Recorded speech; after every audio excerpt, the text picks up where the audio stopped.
Bienvenidos mis hermanos a Escuela Dominical. Vamos a completar justamente nuestro tiempo de esta primera lección de por qué estudiar la teología del Nuevo Testamento. Para el efecto, vamos a ver ahora la segunda parte. Anteriormente ya vimos la importancia de la teología del Nuevo Testamento. Ahora vamos a ver justamente algo muy fundamental. Usted se ha preguntado un libro que se escribe hace muchos años atrás, hablemos de 500, 600 años, se vería muy diferente lo que está escrito ahí a nuestra realidad en el tiempo actual. Y eso se debe justamente a algunos factores que rodean a las personas de ese entonces, que para nosotros resultaría muy extraño. Si usted se pone a leer un libro de hace 1000 años, le aseguro que usted va a encontrar cosas que le llaman la atención. Pero el tema es que si nosotros analizamos cuidadosamente estos escritos del pasado, podríamos encontrar, aunque usted no lo crea, muchas relaciones con nuestro tiempo. Y justamente vamos a analizar en este tiempo aquellas semejanzas y aquellas diferencias justamente que existen con nuestro tiempo, con aquel tiempo del Nuevo Testamento. Esto sucede justamente con los textos sagrados que fueron escritos hace 2000 años. Dese cuenta, 2000 años de diferencia que nos separan con nuestra realidad. Pero es importante reconocer que en ese entonces había una cultura diferente, había un lenguaje diferente, habían conceptos diferentes, costumbres y tradiciones muy diferentes a nuestro tiempo. Pero como les vuelvo a decir, si estudiamos estas particularidades, podremos ver que el Nuevo Testamento sí se conecta a nuestros tiempos en muchos aspectos. Para el efecto, vamos a ver este pequeño video. El hecho de que la Biblia haya sido escrita hace 2000 años es relevante porque fue escrita en una cultura y en un momento determinado. El hecho de que es la palabra de Dios es lo relevante para nosotros, pues Dios decidió hablarnos a través de ella por su gracia y su misericordia. Hebreos nos dice que la palabra de Dios es más cortante que toda espada de 2 filos. Es como un pequeño cuchillo quirúrgico. Así la palabra de Dios nos abre y se establece dentro de nosotros, como nuestra autoridad, dictando y exigiendo, mandando cosas que debemos obedecer y diciéndonos que debemos amarla. No solo obedecerla, sino de hecho amarla y memorizarla. Por eso es importante para nosotros, pues es la palabra de Dios. Bien, perfecto. Con esto se nos aclara el panorama y nos va a ayudar mucho a comprender justamente esto de las semejanzas y las diferencias de nuestro tiempo con el tiempo del Nuevo Testamento. Pero estas semejanzas nosotros vamos a verlas desde 3 puntos de vista. Y ponga atención, estos 3 puntos de vista nos va a ayudar a identificar justamente aquellas diferencias y aquellas similitudes que tenemos en cuanto a las personas del Nuevo Testamento, en ese entonces hace 2000 años.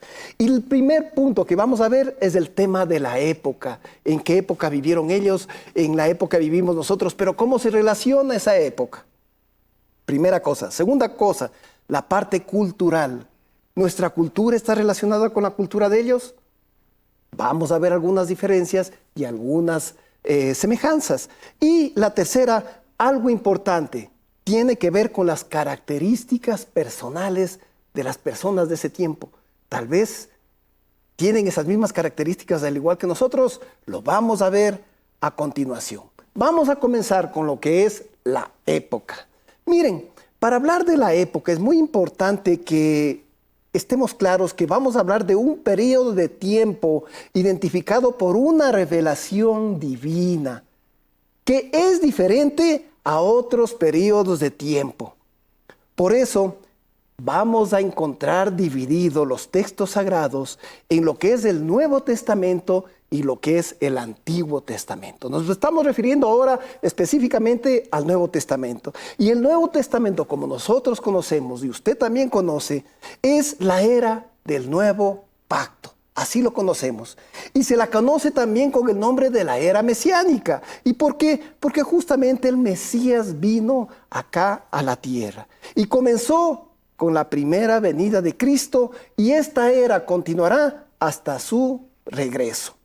Este es el tiempo en el que Jesús reina aquí en la tierra y reinará en el nombre de Dios. Vamos a analizar justamente las semejanzas que existen entre las épocas de nuestro tiempo y el Nuevo Testamento y después de eso veremos las diferencias. Vamos entonces con las semejanzas. Ponga atención, ¿qué es en esta parte de la época que nos conecta con las personas del Nuevo Testamento de hace 2000 años? Y hay muchas semejanzas de esta época que se asemejan a nuestros días. Y la primera cosa que le digo, y piénselo usted bien, todos servimos a Dios. En la actualidad estamos sirviendo a Dios y en el pasado también sirvieron a Dios. Su plan es eterno, su pacto está presente y no solamente un pacto, hay muchos pactos que están presentes. Esto usted, si quiere profundizarlo, puede revisarlo en el libro de Números 23:19, en Isaías 46:10 y Santiago 1:17. Pero para adentrarnos un poquito más en ejemplificar esto, vámonos a ver qué es lo que dice Hebreos en el capítulo 13, versículos 7 y 8, para ejemplificar esto de la época. Miren lo que dice. Acordaos de vuestros pastores que os hablaron la palabra de Dios. Considerad cuál haya sido el resultado de su conducta e imitad su fe. Y aquí dice algo importante. Jesucristo es el mismo ayer y hoy por los siglos de los siglos. Para ir más adelante, primero les recuerdo lo que dije hace un ratito. Todos, como una semejanza, servimos a Dios. Esta palabra que acabamos de ver, ¿qué nos dice? Que todas las personas que vivimos el cristianismo, tenemos una vida nueva en Cristo Jesús, así como la tuvieron las personas del Nuevo Testamento. Qué interesante. Primera cosa, servimos al mismo Dios. Segunda cosa, compartimos justamente la salvación, la vida nueva a través del sacrificio de Cristo Jesús. Tercera cosa, y es fundamental, y acuérdese de esto, tanto nosotros como la gente del pasado compartió el Espíritu Santo de Dios.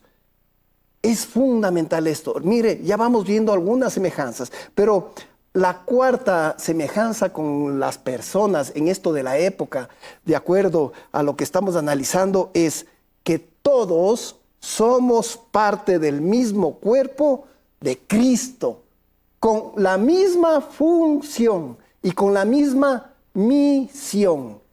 Y esa misión es difundir a los confines de la tierra el Evangelio de Dios.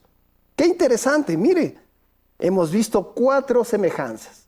Ahora vamos a ir a 4 diferencias que podemos observar cuando leemos justamente la palabra de Dios. Más que leer, estudiamos, porque si usted lee simplemente no va a encontrar esas diferencias, pero si usted la estudia va a encontrar estas cosas.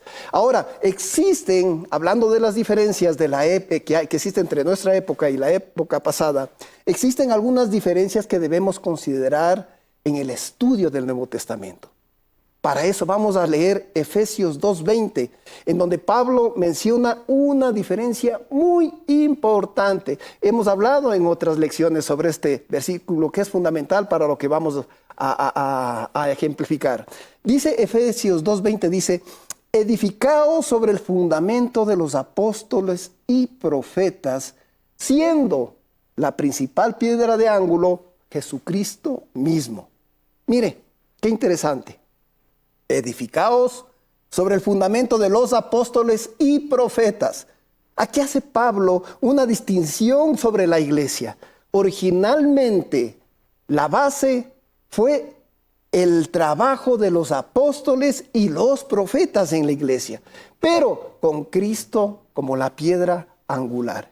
Y esto nos da algunas pautas para identificar algunas diferencias entre el Nuevo Testamento y nuestra época. Pero antes de eso yo quiero hacer una aclaración.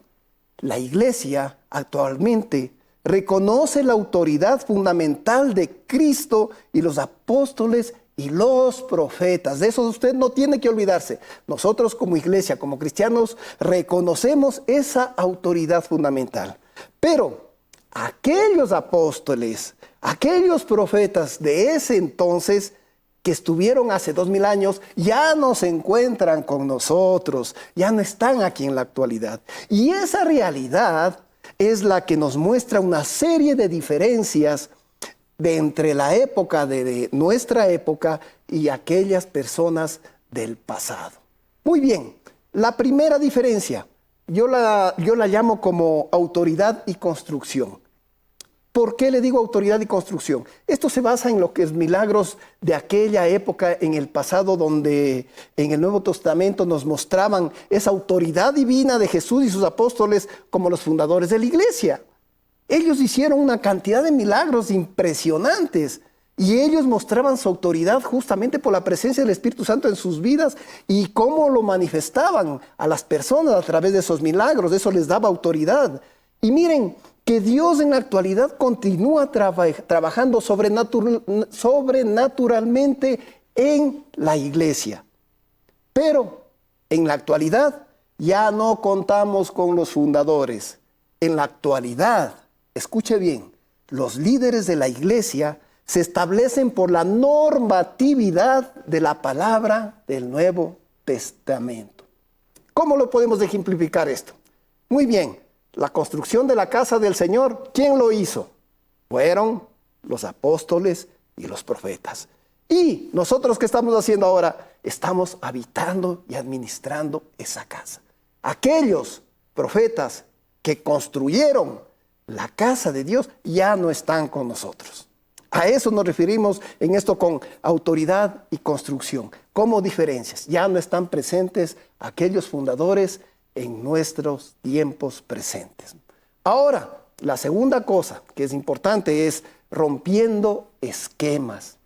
¿Usted se imagina cómo la gente tuvo que luchar contra lo que habían recibido como enseñanza del Antiguo Testamento, a un Cristo que venía a cambiar totalmente su manera de pensar y ver el propósito de Dios aquí en la tierra, a través de Él? O sea, ellos era una revolución, pero increíble, que ellos tenían que en su mente y en su corazón. ¿Por qué? Porque tenían que tratar estos temas de la circuncisión. Tenían que estar que estaban en el Antiguo Testamento. Tenían que tratar también las leyes alimentarias judías, que también estaban en el Antiguo Testamento. Y otra cosa fundamental, los sacrificios de animales en el templo, después de que Jesucristo murió, ¿qué pasaba con eso?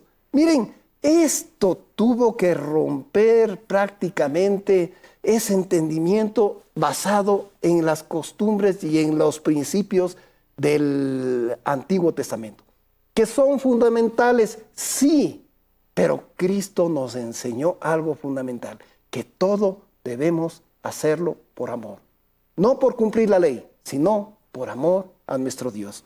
Por eso los cristianos actuales no vivimos eso lo vivieron ellos. Ellos tuvieron esa lucha, ellos tuvieron esos conflictos. Nosotros en la actualidad ya no lo tenemos eso. Muy bien. Eso en cuanto a la época. Ahora vamos a la parte cultural. Y es fundamental esto, parte de la cultura. Mire, a lo mejor esto no le han hablado a usted nunca, pero es importante que usted ponga atención, porque esto le va a ayudar a usted justamente a comprender muchas cosas de las escrituras sagradas. La cultura tiene algo fundamental. Se expresa a través del arte, de la moda, de la tecnología. Y eso es parte de nuestro diario vivir, tanto de nuestra época como lo fue de hace 2000 años. Y cuando revisamos la teología del Nuevo Testamento, debemos prestar mucha atención a esas características. Mire, tiene que poner atención a esos detalles, tantos del primer siglo donde vivieron ellos como los de nuestros días. Pero sobre todo hay que ser cuidadosos para observar las semejanzas como las diferencias culturales cuando estudiamos la teología del Nuevo Testamento. Vamos a partir del hecho de que todas las culturas de la humanidad, pasadas y presentes, estamos habitando en una misma casa, que es el planeta Tierra. Y este hecho crea muchas semejanzas culturales que se mantienen a través del tiempo. semejanzas culturales. Primera, solamente vamos a ver esta porque es fundamental. Todas las culturas que se desarrollan aquí en la tierra están sometidas a factores del medio ambiente que los rodea. Esto quiere decir que, por decir, nuestros hermanos que viven en el norte de América están expuestos a fríos intensos y costumbres diferentes. A esto nos referimos a los factores que rodean esas culturas. Y si estos factores son similares en el tiempo, la cultura también lo será. ¿Qué dice Eclesiastés 1:9? ¿Qué es lo que fue? Lo mismo que será. ¿Qué es lo que ha sido hecho? Lo mismo que se hará. Y aquí dice algo importante. Y nada hay nuevo debajo del sol. ¿Qué quiere decir esto? Que todavía, de acuerdo a nuestra realidad geográfica, usamos ropa, disfrutamos del arte, tenemos familias, establecemos gobiernos, también establecemos castigos y también se suscitan crímenes y compartimos justamente una cantidad de situaciones comunes de acuerdo a nuestra cultura. Por esta razón, a menudo es muy fácil ver esas similitudes entre las culturas. Pero es fundamental reconocer que dependemos del medio ambiente en donde nos desarrollamos. De ahí mantenemos justamente nuestras costumbres y nuestra cultura también se desarrolla. Segundo, diferencias culturales. Vamos a ver, primero, uno de los ejemplos más evidentes es el lenguaje que se utilizó en ese entonces. ¿Para qué? Para escribir el Nuevo Testamento. Y ahí es cuando hacemos esta reflexión. En la actualidad, no muchos seguidores de Cristo actualmente pueden leer el griego original, no muchos, pero también se debe considerar algo fundamental. Aquellas reglas literarias que se utilizaron en el pasado ya no son iguales a los de nuestro tiempo presente. Esto como diferencia. Y algo importante, en ese entonces tenían que lidiar justamente con las versiones hebreas y griegas para poder transcribir y escribir la Biblia. Nosotros ya no. Ahora tenemos la palabra de Dios prácticamente ya en bandeja de plata. Ahora, otra diferencia fundamental es las realidades políticas, económicas y sociales de esa época. Fueron totalmente diferentes. En ese entonces las realidades sociales estaban dadas por clases sociales muy marcadas que diferenciaban el estatus, que diferenciaban el trato con las personas, ¿no? Entonces ahora ya no vemos eso y por eso es muy importante que tengamos en consideración tanto esas semejanzas culturales como diferencias culturales. Ahora vamos a las características personales, y esto es fundamental. Las personas no somos iguales, aún perteneciendo a la misma cultura. Esas diferencias pueden ser psicológicas, emocionales y espirituales. Pero debemos tener cuidado en el estudio de la teología del Nuevo Testamento para identificar estas similitudes y diferencias de las personas de nuestra época con relación a las del Nuevo Testamento. Eso nos va a ayudar a comprender muchísimo cuál fue el carácter de esa persona que estaba escribiendo y por qué escribió de esa manera. Y eso nos va a revelar muchas cosas. Ahora, como características personales, vamos a ver aquellas similitudes. ¿En qué coincidimos con la gente de ese entonces? Y primero es que todos los seres humanos hemos sido creados a imagen y semejanza de Dios. Así lo dice la palabra.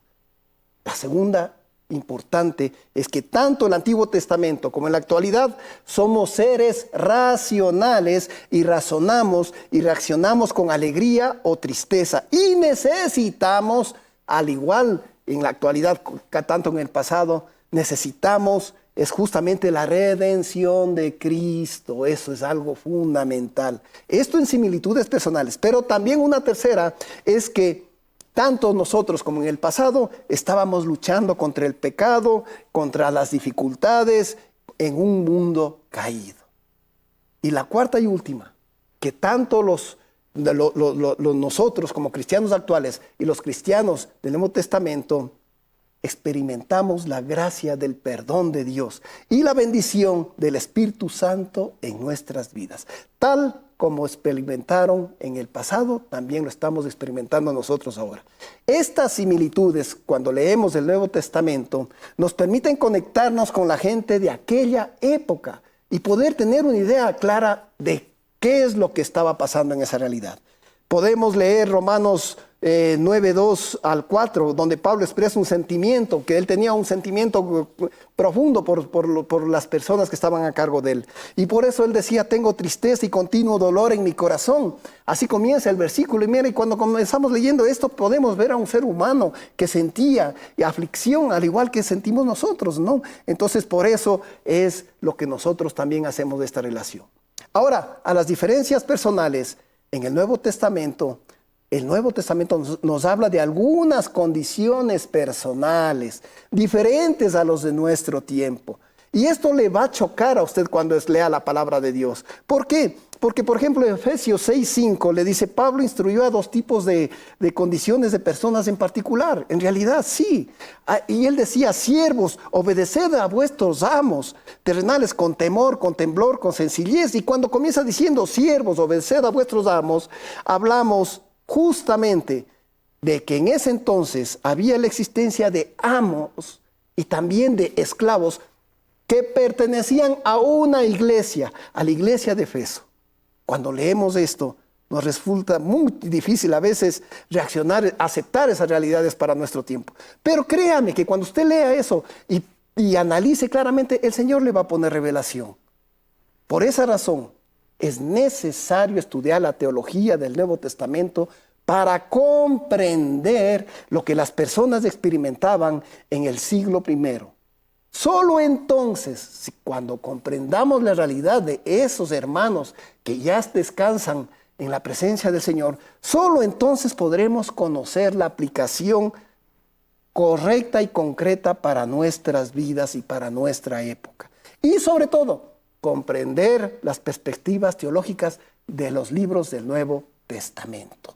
Muy bien, ¿cómo concluimos esta lección? Primero, comenzamos en la teología del Nuevo Testamento, revisando el por qué los seguidores de Cristo debemos estudiar la teología del Nuevo Testamento. Y lo hicimos. Ahora, en segundo punto, vimos esta parte de la inspiración y la autoridad del Nuevo Testamento. Tercero, vimos que debemos estudiar la palabra de Dios como inspiración divina.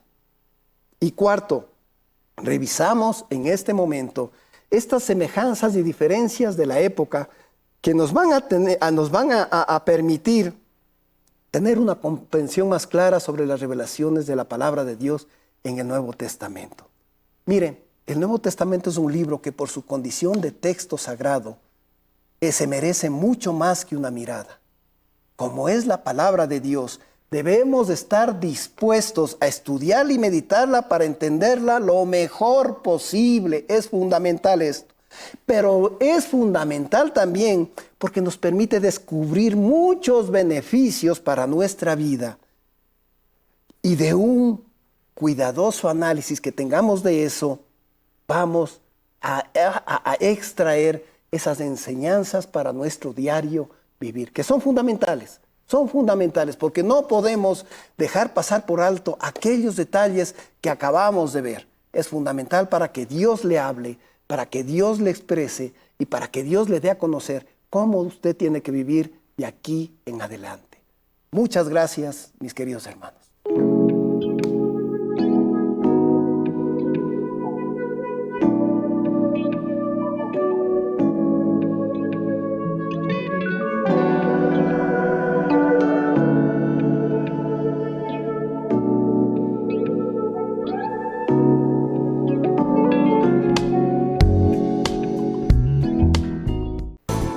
Juntos exaltemos y alabemos el nombre de Dios, proclamando que venga tu reino. En un tiempo especial de compartir el pan de vida, con gratitud y regocijo en medio de himnos y salmos, para aquellos que no pueden asistir a la iglesia, culto dominical asoma. Somos tu pueblo, somos tu voz y tu voz. Porque Dios busca adoradores en espíritu y en verdad. Somos tu pueblo.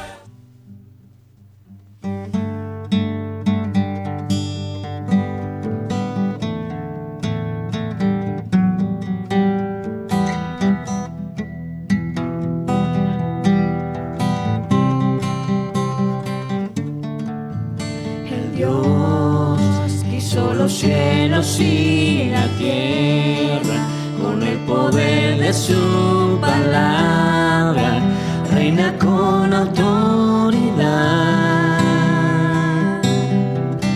El Dios que aún los vientos le obedecen, que una palabra es suficiente para los muertos levantar.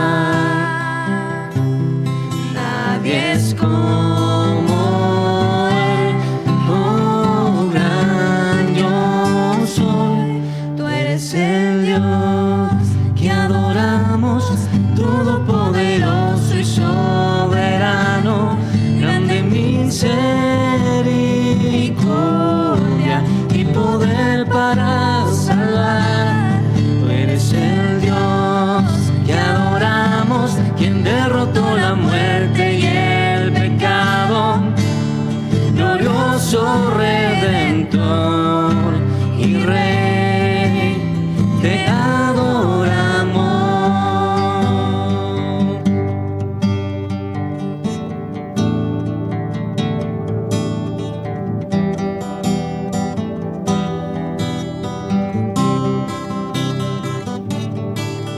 El Dios que descendió desde su trono para llevar sobre sus hombros nuestra culpa y transgresión. Jesús, exaltado sobre todo, nombre sobre todo nombre, solo en Él hay salvación. Nadie es como Él, oh gran yo soy. Tú eres el Dios que adoramos, todopoderoso y soberano, grande misericordia y poder para salvar. Tú eres el Dios que adoramos, quien derrotó la muerte y el pecado, glorioso Redentor y Rey, te adoramos.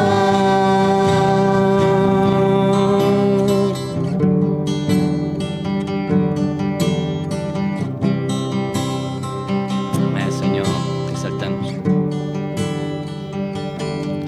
A Él sea la gloria y el poder, todo es de Él y para Él. A Él sea la gloria y el poder, todo es de Él y para Él.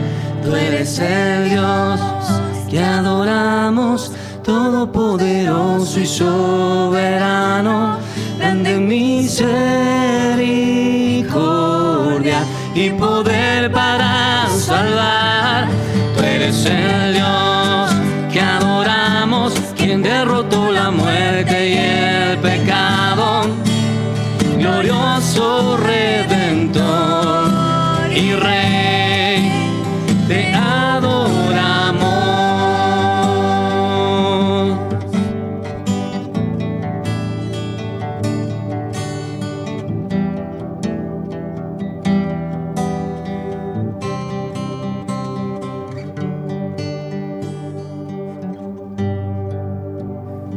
Mis hermanos, bienvenidos a este espacio tan maravilloso en el cual podemos compartir juntos la palabra de Dios, el cual siempre habla a nuestros corazones. Y antes que nada vamos a ir a nuestras Biblias en el Salmos 8 y lo vamos a leer. La palabra del Señor dice así: Oh Jehová, Señor nuestro, cuán glorioso es tu nombre en toda la tierra. Has puesto tu gloria sobre los cielos. De la boca de los niños y de los que maman, fundaste la fortaleza, a causa de tus enemigos, para hacer callar al enemigo y al vengativo. Cuando veo tus cielos, obra de tus dedos, la luna y las estrellas que tú formaste, digo, ¿qué es el hombre para que tengas de él memoria, y el hijo del hombre para que lo visites? Le has hecho poco menor que los ángeles, y lo coronaste de gloria y de honra. Le hiciste señorear sobre las obras de tus manos, todo lo pusiste debajo de sus pies, ovejas y bueyes, todo ello, y asimismo las bestias del campo, las aves de los cielos y los peces del mar, todo cuanto pasa por los senderos del mar. Oh Jehová, Señor nuestro, cuán grande es tu nombre en toda la tierra.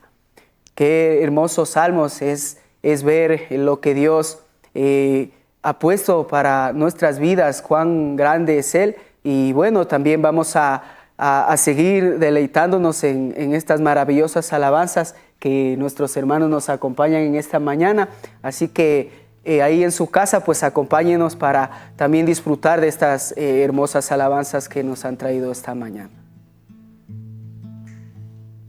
Amén. Queremos entonces invitar a cada uno de ustedes, hermanos, hermanas, en este precioso día domingo, a compartir juntos este culto dominical con un espíritu de gratitud, con un espíritu de adoración y alabanza a nuestro Padre. ¿Por qué agradecer al Señor? ¿Por qué cantarle al Rey de Reyes? Queremos que ese sea el guiar, la brújula en este día, la gloria a Él en cada una de las cosas que hacemos. Así que le invitamos para que juntos podamos levantarnos ahí donde esté usted, que pueda mover sus manos, pueda aplaudir en este tiempo. Sienta aquella libertad que Jesús ha dado a cada uno de nosotros. La alabanza dice: a ti la gloria en cada una de las cosas.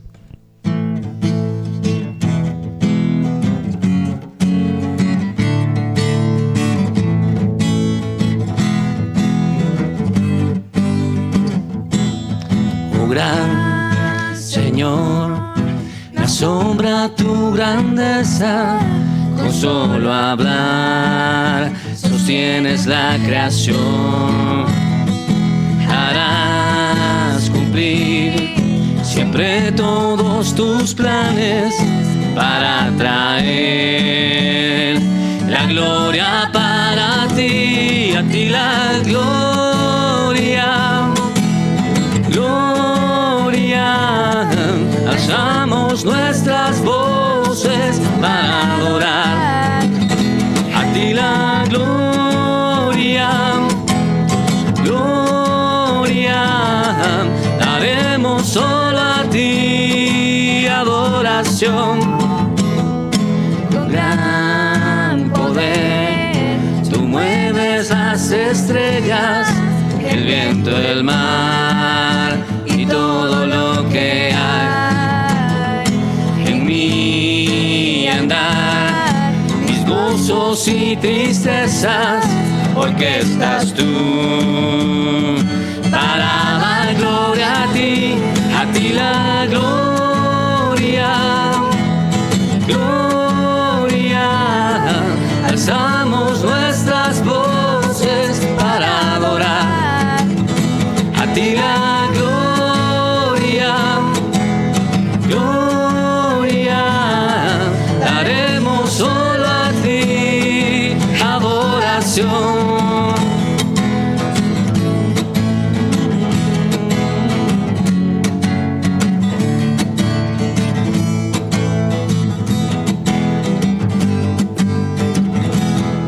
Son altos y profundos tus caminos, bueno eres tú, y de esto cantaré, que por amor tu Hijo entregaste. Confío en ti y espero en ti, mi Rey, a ti la gloria, gloria, alzamos nuestras voces para adorar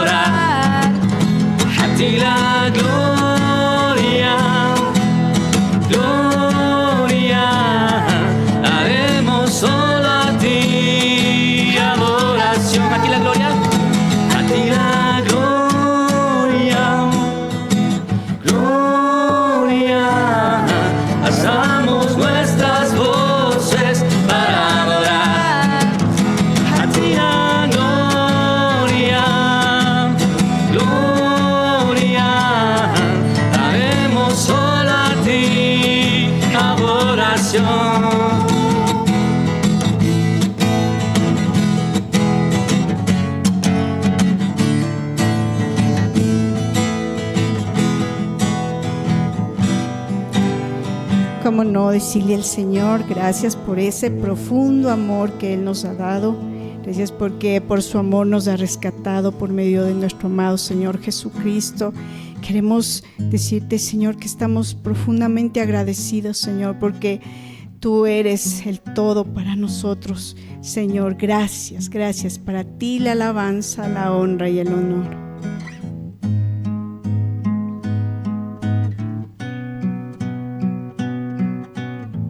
Profundo es el amor de Cristo, más que el infierno y la maldad. Dejó su trono y su gloria para traernos hacia Él. Más ancho es el amor de Cristo que el foso que nos separó. Me alcanzó en mis tinieblas, solo en Él hay salvación.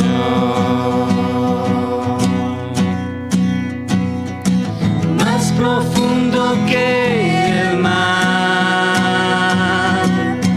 más allá del cielo está tu amor, me bastará.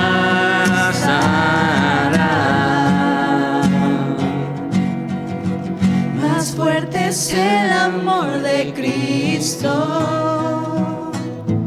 que mi enemigo más feroz. Me sostiene en la tormenta, las aguas no me cubrirán. Me guiará el amor de Cristo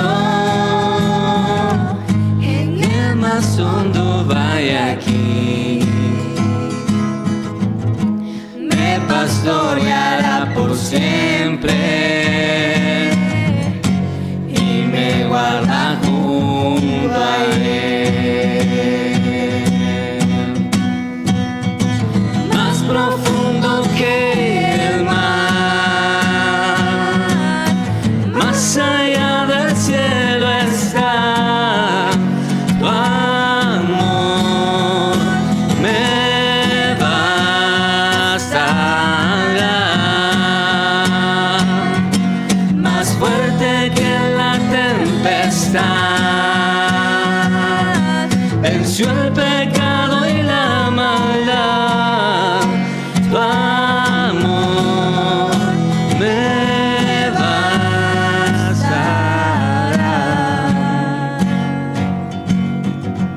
Más dulce es el amor de Cristo, mientras más cerca estoy del fin.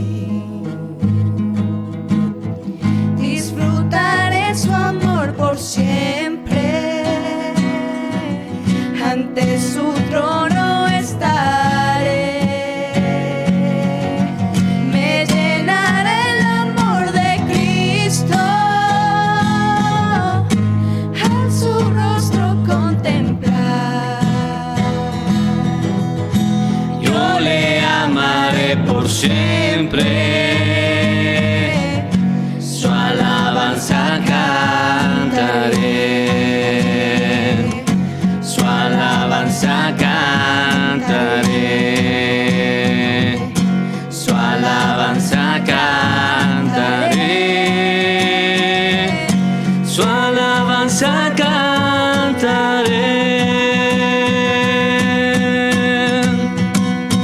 Más profundo que el mar,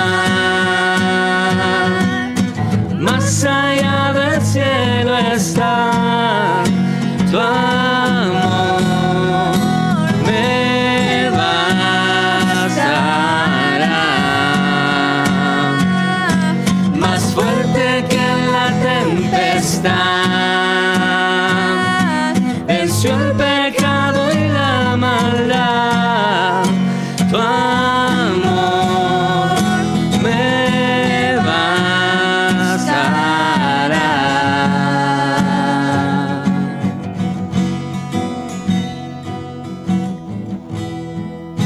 Gracias le damos, amado Padre Celestial, por este tiempo, Señor, de poder reflexionar, amado Padre, en la bendición de tenerle en nuestras vidas, amado Señor, de saber que de su amor nada nos va a poder apartar, Señor. Esto es tan útil, Padre amado, cuando son circunstancias difíciles las que nos acogen, Señor Dios, las que nos agobian.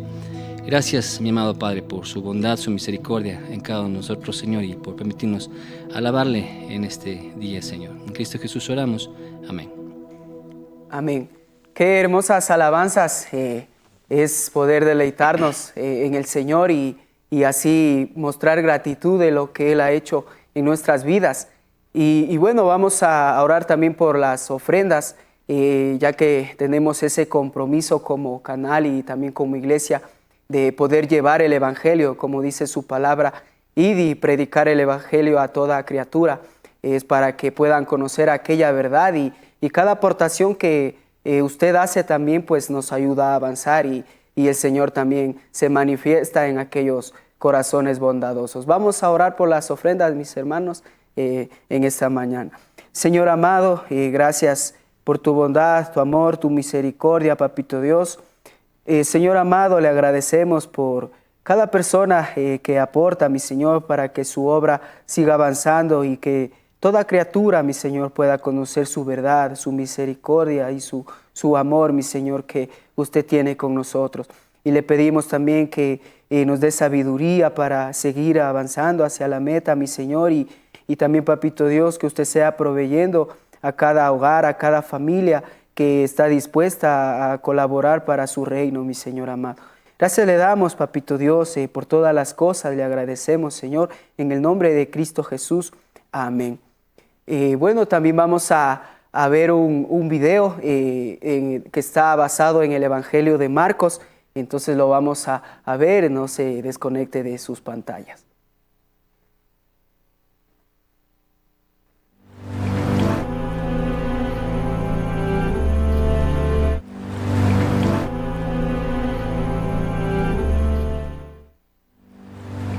Los fariseos y algunos de los maestros de la ley que habían llegado de Jerusalén se reunieron alrededor de Jesús y vieron a algunos de sus discípulos que comían con manos impuras, es decir, sin habérselas lavado. En efecto, los fariseos y los demás judíos no comen nada sin primero cumplir con el rito de lavarse las manos, ya que están aferrados a la tradición de los ancianos. Al regresar del mercado no comen nada antes de lavarse, y siguen otras muchas tradiciones, tales como el rito de lavar copas, jarras y bandejas de cobre. Así que los fariseos y los maestros de la ley le preguntaron a Jesús, ¿por qué no siguen tus discípulos la tradición de los ancianos en vez de comer con manos impuras? Él les contestó, tenía razón Isaías cuando profetizó acerca de ustedes, hipócritas. Según está escrito, este pueblo me honra con los labios, pero su corazón está lejos de mí. En vano me adoran. Sus enseñanzas no son más que reglas humanas. Ustedes han desechado los mandamientos divinos y se aferran a las tradiciones humanas. Y añadió, qué buena manera tienen ustedes de dejar a un lado los mandamientos de Dios para mantener sus propias tradiciones. Por ejemplo, Moisés dijo, honra a tu padre y a tu madre, y el que maldiga a su padre o a su madre será condenado a muerte. Ustedes, en cambio, enseñan que un hijo puede decirle a su padre o a su madre, cualquier ayuda que pudiera haberte dado es corbán, es decir, ofrenda dedicada a Dios. En ese caso, el tal hijo ya no está obligado a hacer nada por su padre ni por su madre. Así, por la tradición que se transmiten entre ustedes, anulan la palabra de Dios y hacen muchas cosas parecidas. De nuevo Jesús llamó a la multitud. Escúchenme todos, dijo, y entiendan esto. Nada de lo que viene de afuera puede contaminar a una persona. Más bien lo que sale de la persona es lo que la contamina. Después de que dejó a la gente y entró en la casa, sus discípulos le preguntaron sobre la comparación que había hecho. ¿Tampoco ustedes pueden entenderlo?, les dijo. ¿No se dan cuenta de que nada de lo que entra en una persona puede contaminarla? Porque no entra en su corazón, sino en su estómago, y después va a dar a la letrina. Con esto Jesús declaraba limpios todos los alimentos. Luego añadió, lo que sale de la persona es lo que la contamina, porque de adentro, del corazón humano, salen los malos pensamientos, la inmoralidad sexual, los robos, los homicidios, los adulterios, la avaricia, la maldad, el engaño, el libertinaje, la envidia, la calumnia, la arrogancia y la necedad. Todos estos males vienen de adentro y contaminan a la persona.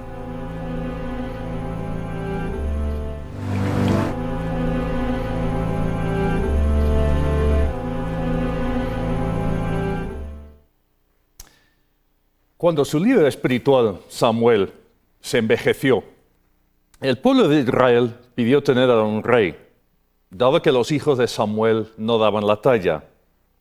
Y Dios, a pesar de que los motivos de Israel no eran de los mejores, queremos ser como las demás naciones, decían, nombró a Saúl, un hombre que sí daba la talla, físicamente al menos. Pero ahí está la cuestión. Aparentaba, pero su corazón no estaba a la altura espiritual que Dios quería. Y luego, cuando Dios envió a Samuel a la casa de Isaí a nombrar a un rey nuevo, es una lección que Samuel todavía tiene que aprender. Siguiendo las normas de aquella sociedad y pensamiento, el padre de familia saca a su hijo mayor, primero, Eliab. Y Samuel dijo esto: de cierto delante de Jehová está su ungido. Pero Jehová respondió a Samuel: no mires a su parecer, ni a lo grande de su estatura, porque yo lo desecho, porque Jehová no mira lo que mira el hombre, pues el hombre mira lo que está delante de sus ojos, pero Jehová mira el corazón. Y hermanos, esta es la gran diferencia entre la gente, tanto en aquel entonces como el día de hoy. El corazón, en el pensamiento hebreo, el centro del ser, nuestros deseos, nuestras actitudes, nuestras aspiraciones, prioridades y amores. Lo podemos tapar, podemos aparentar ser algo que en realidad no lo somos, pero a Dios no lo engañamos, porque Él escudriña los corazones y sabe lo que hay dentro de nosotros. En el Salmo que el mismo David escribía luego, después de su pecado con Betsabé, dijo esto, en el Salmo 51, dice: crea en mí, oh Dios, un corazón limpio y renueva un espíritu recto dentro de mí. O en el 139, examíname, oh Dios, y conoce mi corazón, pruébame y conoce mis pensamientos, y ve si hay en mí camino de perversidad, y guíame en el camino eterno. Pues que esta está nuestra oración también en el día de hoy. Saúl no empezó mal, de hecho. Dios le dio la capacidad incluso de profetizar en algún momento, pero luego ya llegó la desobediencia. En 1 Samuel 16 leemos que el Espíritu de Jehová se apartó de Saúl. David fue elegido para tocar el arpa, para calmar a este rey atormentado, y luego de su victoria sobre el gigante Goliat, lo que vimos, lo que se ve en el capítulo anterior al que estamos viendo en esta mañana, Saúl tomó nota de David y le invitó a su corte. Y así llegamos al capítulo 18 de 1 Samuel, y les animo a ustedes a leerlo después de este culto. No voy a hacer un análisis psicológico del amor, pero escuchemos unos comentarios acerca de este asunto. A ver, ¿qué les parece? Así dicen algunos.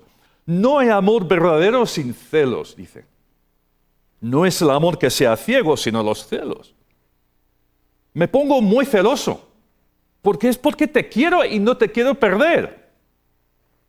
Los celos en el romance son como la sal en la comida. Un poquito ayuda, pero demasiado lo estropea. Bueno, ustedes podrán decidir en cuanto a las relaciones de amor. Pero por otra parte, escuchemos estas declaraciones acerca de nuestro Dios. Así en Éxodo 34:14 dice: porque no te has de inclinar a ningún otro Dios, pues Jehová, cuyo nombre es celoso, Dios celoso es. O Deuteronomio 4:24, porque Jehová tu Dios es fuego consumidor, Dios celoso, porque no hay otro Dios, es el Dios verdadero. Dar a otro lo que por derecho es suyo provoca sus santos celos por esta injusticia. Ahora, en 1 Samuel 18 hay varios amores y celos. Hay la amistad entre David y Jonatán, el hijo de Saúl. Hay una canción popular que provoca los celos de Saúl. Después hay el amor de su hija, Mical, hacia David. Y el hecho de que David tuviera más éxito que Saúl, haciendo que todos le amaran, pues claro, fastidió a Saúl. Esta es la versión bíblica de Pasión de Gavilanes, ¿no? No es que yo vea los culebrones, dicho sea de paso, pero aquí tenemos tantos tramos, tanta intriga, odios, amores, dignos de la historia más rebuscada y compleja. Seguramente ustedes ven otros culebrones más recientes, pero me entiende, ¿verdad? Y al estudiarlo, no olvidemos el meollo de la cuestión: el corazón de cada uno ante Dios. La verdad es que es una pena que Saúl no viera en David lo que vieron sus hijos, aunque en un principio la relación comienza bien. Dice que Saúl la amó mucho a David. Lo hizo su paje de armas, porque le daba alivio de sus tormentas internas con la música que tocaba. Pero claro, en ese momento no es una amenaza, es un muchacho que toca el arpa, un siervo desechable como cualquiera. Pero Jonatán ve algo más en David. Un gran amigo, un compañero, alguien de que puede fiar. Pudo conocerle bien cuando Saúl hizo que David se quedara a vivir en el palacio y que no volviese a su casa. Pero claro, una cosa es que sea músico, otra es que mate al enemigo número 1 de Israel. Este es un chico de que hay que cuidar. Y el pacto que hace Jonatán con David también afianza el lugar de David cerca del poder. Otro paso en ese largo camino que Dios estaba preparando para que David llegara un día al trono. Así es que se convierte en el mejor amigo del heredero y del príncipe Jonatán. Y notemos del versículo 5, dice que David se portaba prudentemente. Una frase muy cristiana, ¿verdad? Una persona prudente es alguien que prevé las cosas, que trabaja para proveer, que pide sabiduría a Dios, que considera sus acciones antes de actuar, que cultiva buenas relaciones. Es un término que Jesús mismo emplea varias veces en sus parábolas. Piensen ustedes en las 5 vírgenes que llevaron aceite de repuesto a la boda, por si el novio tardara. Prudentes. El siervo a que su amo encuentra trabajando cuando llega y por tanto tiene alimentos que darle cuando llega. O el hombre que construyó su casa sobre la roca y no la arena. Prudente también. Hay un claro enfoque escatológico en estas enseñanzas. La persona prudente es la persona que toma precauciones antes del retorno del Señor, que le está esperando con el fruto de una vida bien vivida, una persona con las prioridades correctas. 3 veces en Tito 2, por ejemplo, Pablo dice que deben ser prudentes a los hombres mayores, a las mujeres mayores y a los jóvenes. Un cristiano tiene que ser prudente, pues. Pero por muy prudente que fuera David, todavía le provocó los celos a Saúl. Es una fiesta, la celebración de una victoria, algo que tiene que haber unido más al pueblo, pero crea una división que no se sanearía hasta la muerte de Saúl. Yo supongo que la letra de la canción que cantaban iría muy bien con la melodía, no sabemos cuál era, ¿no? Pero Saúl ha matado a sus 1000, David a sus 10,000, cantaban.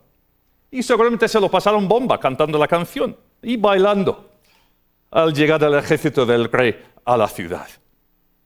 No hay ninguna indicación de malicia, ni de un espíritu en contra de Saúl, pero claro, al rey no le hizo ninguna gracia. Y hago un inciso, ¿cuánto nos cuesta, verdad, aceptar la bendición de otros? Que le salga mejor a otro que a mí. Los celos. No sé hasta qué punto son legítimos en el matrimonio, tal vez un poquito sí, pero aquí son feos. Dios había dado promesas a Saúl siempre y cuando fuera fiel. No tiene por qué temer de David, a no ser que se alejara él, Saúl, del Señor. Versículo 8 dice, no le falta más que el reino. Eso es lo que decía Saúl. Pero ¿y quién tiene la culpa de eso? Y mientras David se portaba prudentemente, como hemos comentado, Saúl coge la lanza y la arroja a David, diciendo, enclavaré a David contra la pared. Porque la canción descubre el corazón de Saúl, inseguro, temeroso, con una gran falta de confianza en el Señor. Y en vez de volver al Señor con arrepentimiento, intenta arremeterse contra el ungido del Señor. Algo que en el fracaso, que es inevitable, el fracaso. No podemos frustrar los planes de Dios, pero sí podemos perder la bendición, igual que Saúl. Y desde aquel día, dice, Saúl no miró con buenos ojos a David. En un sentido importante voy a confesar que no entiendo cómo funciona la soberanía de Dios. Es decir, Dios todo lo puede, Dios todo lo consigue. Está llevando a cabo su plano para la humanidad y para su creación y nadie lo podrá impedir. Hasta ahí está claro. Un día el Señor Jesucristo volverá para poner fin a este mundo e inaugurar su reino eterno. Dios será finalmente glorificado por todos, aunque por los que no han creído en Él significará una separación eterna de Dios y de su bendición en el infierno. Los creyentes, en cambio, seremos invitados a las bodas del Cordero para pasar la eternidad con el Señor. Espero que esto sea su confianza y su esperanza en esta manera. Pero ¿cómo Dios lo hace? No lo sé. En medio de un mundo de maldad, de pecado, de la muerte, de la rebeldía contra Dios y del rechazo de su palabra, Dios obra. Si el hombre es responsable de sus acciones, tendrá que rendir cuentas a Dios de cómo ha vivido, pero Dios es soberano y hace todo lo que propone, a pesar de las muchas acciones malas de los hombres. Es más, hay una dimensión cósmica, espiritual, con huestes espirituales de maldad en las regiones celestes. Y tengo que decir que por más libros y películas y sermones que hablen de ese tema, no sabemos casi nada de esos seres espirituales. Evidentemente Dios no quiere que sepamos, no necesitamos saber más. Entonces, en cuanto al funcionamiento, a la justicia de Dios, además de los ejemplos que tenemos en las Escrituras, como este de Saúl, sugiere que hay una estrecha relación entre las malas decisiones de la persona y las consecuencias espirituales. Si uno rechaza a Dios, puede esperar en última instancia que Dios le rechace a él. Pero puede llegar antes o puede llegar después. En el caso de Saúl, su rechazo del Señor llevó a que el Espíritu Santo de Dios se apartara de él. Y un espíritu malo lo tomó. Pero un espíritu malo, noten, versículo 10, de parte de Dios.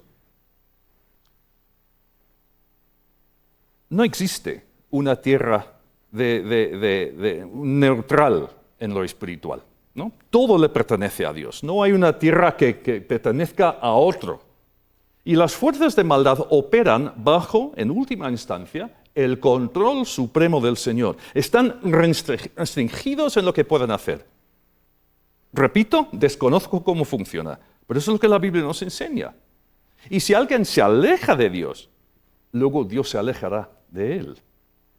Y en ese caso es fácil que venga bajo la influencia del maligno, permitido por Dios, claro está. Dice, ya no hay nada abstracto aquí, un espíritu malo de parte de Dios tomó a Saúl y él desvariaba en medio de la casa. Yo la verdad que tuve que mirar un poco ese término desvariar. ¿Un delirio? ¿Una pérdida de control? ¿Sabe qué es lo que significa el término hebreo? Profetizar. Pero claro, en este caso no es una profecía cargada de Dios. Y esto también nos recuerda que en el mundo hay muchos prodigios, hay muchas señales, pero solo son los que exaltan a Cristo que sean auténticamente espirituales, o son del Espíritu, ¿no? Por decirlo de una forma más sencilla. Y Saúl desvariaba, temeroso, y el Señor se había apartado de él con temor a David, precisamente porque Dios estaba con David y no con Saúl. Al fin y al cabo, es un asunto de corazón. ¿Quién tiene el dominio de él? ¿El Señor o el diablo? Esta mañana usted, ¿qué está haciendo? ¿Cómo está viviendo? ¿Para qué está viviendo? O mejor dicho, o el Señor utilizando al diablo. ¿Pudo haberse arrepentido Saúl incluso a estas alturas? Bueno, aunque sea hipotético, creo que sí. Siempre y cuando el Señor lo quitara, el espíritu malo que le llenaba de temor e inseguridad. ¿Ven cuáles son los resultados de alejarse del Señor? La ansiedad, el temor y hasta estar atormentado. Y lo peor de todo, creo yo, como vemos aquí con Saúl, es que la persona sin Dios se dé cuenta de eso, de que Dios no está con él. Y creo que esta es la gran realidad del infierno. Uno sabrá lo que no tiene y lo que nunca puede tener. En la última sección de este capítulo es tan real, tan vivo, pero desafiante y también consolador. Saúl intenta matarle a David 2 veces, pero falla. Dios lo protege. Y ahora Saúl tiene más miedo que nunca.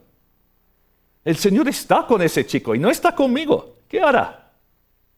Bueno, primero dice que Saúl, a David le hizo jefe de 1000, alejándole de sí, ¿no? Es decir, lo convierte en un jefe de un grupo del ejército en una guarnición lejos de la capital. Pero todo el pueblo amaba a David, así que no consiguió enviarlo al olvido. La primera solución falló. Segunda solución, pues. Si no lo puedo matar con mi lanza, le mato con mi hija. ¿Quién fue el general que dijo, mantenga a sus enemigos cercanos y a sus enemigos más cercanos todavía? ¿No? Algo así, ¿no? Así que Saúl piensa casar a David con su hija mayor, Merab. Pero claro, tendrá que mostrar que es muy, pero muy valiente dirigiendo a las tropas en todas las batallas contra el enemigo, los filisteos. Y antes o después, pensaría Saúl, su suerte tiene que terminar. Morirá. Pero claro, como dice la palabra, si Dios por nosotros, ¿quién contra nosotros? Y no creo que sea un rechazo de la propuesta, algo que sería difícil en el caso del rey, porque, claro, si el rey te dice, cásate con mi hija, por más desagradable que te parezca la idea, tendrás que ponerte de cara de agradecido y aceptar el trato, digo yo, ¿no? Pero viendo lo que pasa después, es posible que David esté diciendo, cuando dice, ¿quién soy yo? ¿O qué es mi vida? ¿O la familia de mi padre en Israel para que yo sea yerno del rey? Es posible que esté diciendo, soy pobre. No puedo pagar el dote que el rey justamente demandaría para casarme con su hija. Haría falta algo más que unos cuantos quesos, ¿no?, que habían llevado antes al comandante del ejército. Puede ser como fuere y llega el día de la boda. Y Saúl cambia el novio y casa a su hija con otro. La segunda solución falló también. Así, la tercera solución, leemos. Mical, la otra hija de Saúl, amaba a David. Perfecto. A la tercera va la vencida, ¿no? Tú serás mi yerno hoy. Olvidemos los protocolos, boda adelantada. Y de nuevo David dice que no puede. Pero Saúl tiene la solución. ¿El dote? No se preocupe, no hace falta. Solo que me traiga 100 prepucios de filisteos. Los más sensibles tapen los oídos en este momento. Bueno, es una demanda absurda. Una demanda de muerte.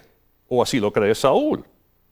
Claro que lo explica en términos militares, para que sea tomada venganza de los enemigos del rey. Y es astuto, porque los hebreos no tienen prepucios, porque se los cortaban a los 8 días, ¿verdad?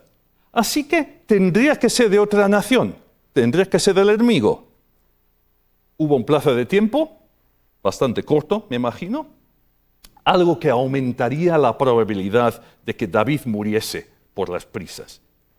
Pero nada, a David le parece genial el plan y lo cumple a la letra. Y Saúl le dio su hija Mical por mujer. Versículo 28. Así que la tercera solución tampoco salió para Saúl. Así que terminamos pensando en esa frase del Señor me he provisto del rey. Y les quiero preguntar a ustedes también, si se han provisto del rey en sus vidas, para esta vida y para la vida por venir. Jehová se ha buscado un varón, dice, conforme a su corazón, versículo 14 del capítulo 13. Palabras del Señor a Saúl. Pero Saúl finalmente no dio la talla de un corazón contrito y entregado al Señor, por más guapo y alto que fuera. ¿Y nosotros? ¿Tenemos celos de otros? ¿Estamos con temores y ansiedad porque no parece que el Señor está con nosotros? ¿O acaso nos hemos alejado de Él? Volvamos a su refugio, a su amor, y encontraremos el espacio para hacer como David y portarnos prudentemente. Qué tragedia, en cambio, la de Saúl. ¿Ven los resultados de sus maquinaciones? Versículo 28, pero Saúl, viendo y considerando que Jehová estaba con David y que su hija Mical lo amaba, tuvo más temor de David. Y salieron a campaña los príncipes de los filisteos, y cada vez que salían, David tenía más éxito que todos los siervos de Saúl, por lo cual se hizo de mucha estima su nombre.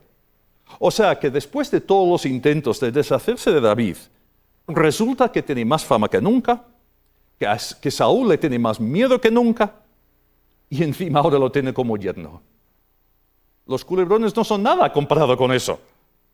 Y lo que es más, la soberanía de Dios sigue consiguiendo todo lo que el Señor piensa hacer. Pero qué consuelo para nosotros saber que esto sigue siendo verdad hoy en día. Y me viene a la mente el texto de Job, cuando dijo, porque el temor que me espantaba me ha venido, y me ha acontecido lo que yo temía. Así es para Saúl, pero para el creyente son más adecuadas las palabras de Hebreos 13, 5 y 6. Y las dejo con ustedes en esta mañana. Sean vuestras costumbres sin avaricia, contentos con lo que tenéis ahora. Porque Él dijo, no te desampararé ni te dejaré. De manera que podemos decir confiadamente, el Señor es mi ayudador, no temeré lo que me pueda hacer el hombre. Que así sea. Amén. Edificando familias saludables con el poder de la palabra de Dios para alcanzar a la comunidad. Les invitamos a formar parte de nuestras áreas ministeriales en misiones, alabanza, damas, varones, niños y jóvenes. Visítenos en Los Mastodontes Carcelén o si usted prefiere llámenos al 2477-097. Iglesia Bautista Familias Saludables.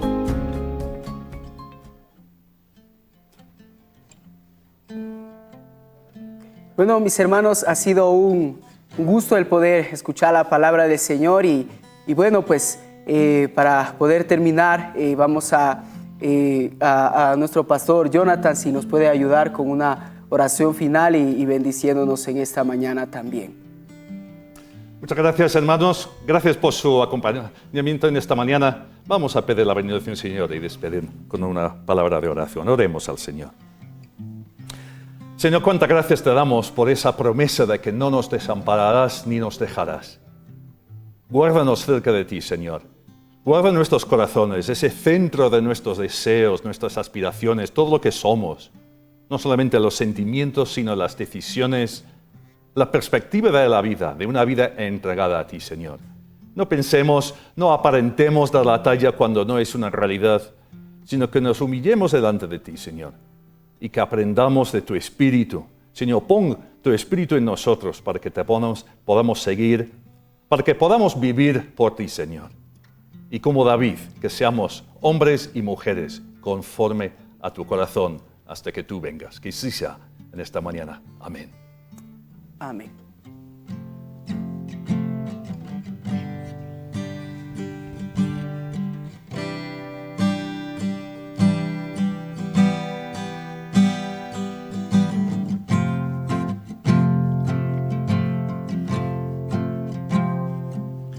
Como fue Puede ser que el buen y justo se hizo hombre y fuera a morir por el más vil pecador, como siendo yo su enemigo, el sufrimiento en mi lugar tomó en aquella cruz y cargó mi maldad sobre él. Su rectitud por la fe mía es.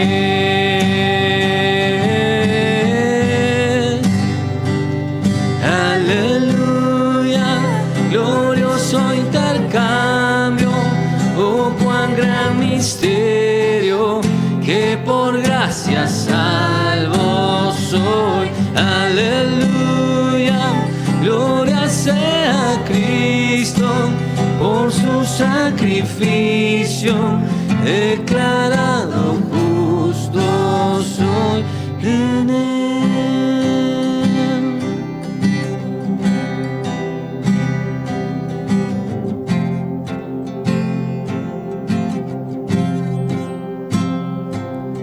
¿Cómo es posible que en Jesús, como a su Hijo, Él me recibió? Y su nombre llevó hoy, su perfecta vida de obediencia al Padre, al yo creer, Él me otorgó y perdón me dio, pues cargó mi maldad sobre él. Su rectitud por la fe mía es.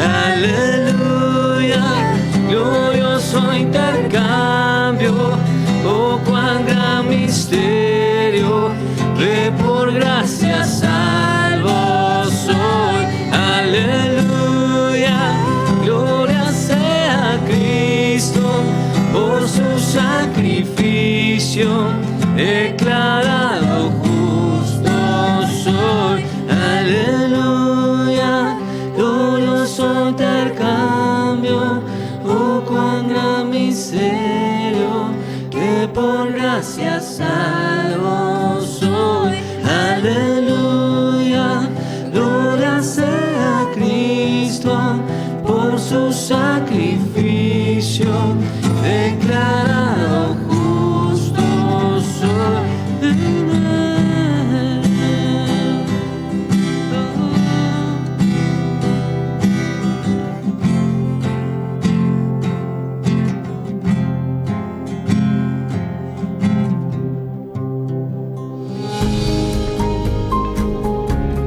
Edificando familias saludables con el poder de la palabra de Dios para alcanzar a la comunidad.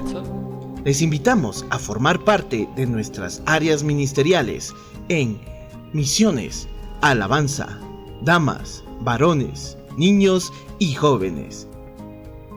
Visítenos en Los Mastodontes Carcelén, o si usted prefiere, llámenos al 2477-097. Iglesia Bautista Familias Saludables.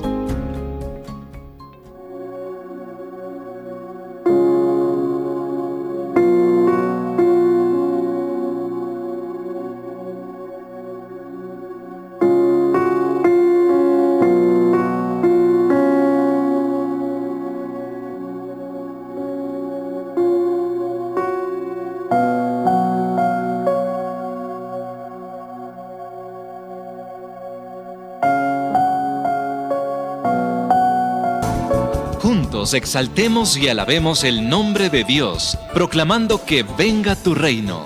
En un tiempo especial de compartir el pan de vida, con gratitud y regocijo en medio de himnos y salmos, Para aquellos que no pueden asistir a la iglesia, culto dominical a Somas. Somos tu pueblo, somos tu pueblo, somos tu voz y tu voz. Porque Dios busca adoradores en espíritu y en verdad.